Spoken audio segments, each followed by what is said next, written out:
आई, मतलब हम यहां बात कर रहे हैं आपसे, वो बात कर रहे हैं कूपिका की संरचना, कूपिका की संरचना, कूपिका की संरचना के बारे में बात कर रहे हैं। जब भी बोले कि बताओ कूपिका की संरचना कैसी होती है, मान लीजिए ये एक फेफड़े की कूपिका है।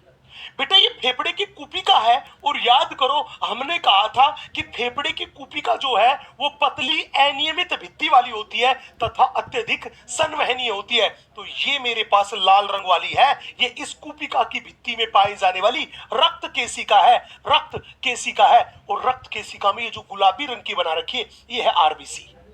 अब याद करो ये कूपिका की गुहा है, और कूपिका की इस गुहा के अंदर अपने पास ये ये अपने पास गुहा में क्या भरी है, वायु भरी है, ऑक्सीजन भरी है। हमने बोला डीऑक्सीजनेटेड ब्लड आया, और यहां से ऑक्सीजन जो थी वो ब्लड के अंदर गई, कार्बन डाइऑक्साइड जो थी वो यहां से इस कूपिका की गुहा में आ गई।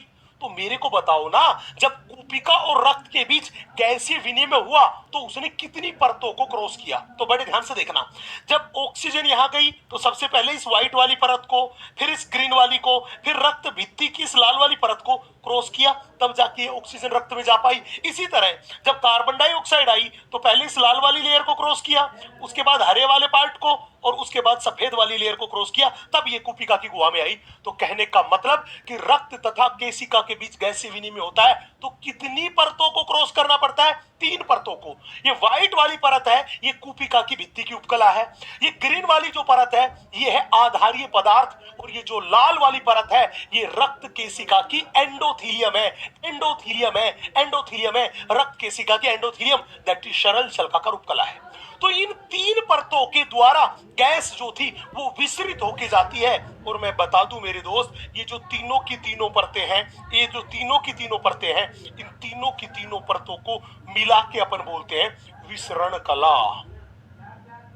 इन तीनों की तीनों परतों को मिला के हम बोलते हैं, वो बोलते हैं विसरण कला। तो सवाल ये था कि आप बताओ विसरण कला कितनी परतों से मिलके बनती है? 3 परतों से। कूपिका की भित्ति की उपकला, आधारीय पदार्थ, रक्त वाहिनी की भित्ति की उपकला, दैट इज एंडोथीलियम, इन तीनों से मिलकर बनती है विसरण कला, और इसी के द्वारा होता है गैसीय विनिमय।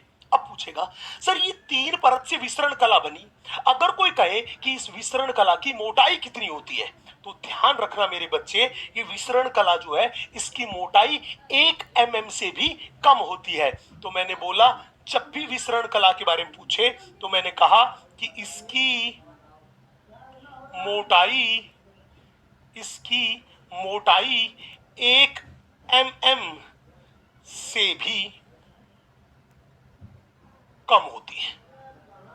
तो जब भी बोले बताओ इसकी मोटाई कितनी होती है, तो आप कहोगे इसकी मोटाई 1 mm से भी कम होती है। मतलब जितनी पतली ये विसरण कला होगी, गैस का विनिमय उतनी ही आसानी से होगा, उतनी ही तेजी से होगा। तो अगर आप चाहते हो कि रक्त और फेफड़े के बीच गैसीय विनिमय बहुत ज्यादा हो, तो विसरण कला क्या होनी चाहिए? पतली, कम मोटी होनी चाहिए। जितनी मोटाई कम होगी, जितनी ये पतली होगी, गैसीय विनिमय उतना ही क्या होगा? ज्यादा। गैसीय विनिमय उतना ही क्या होगा? ज्यादा।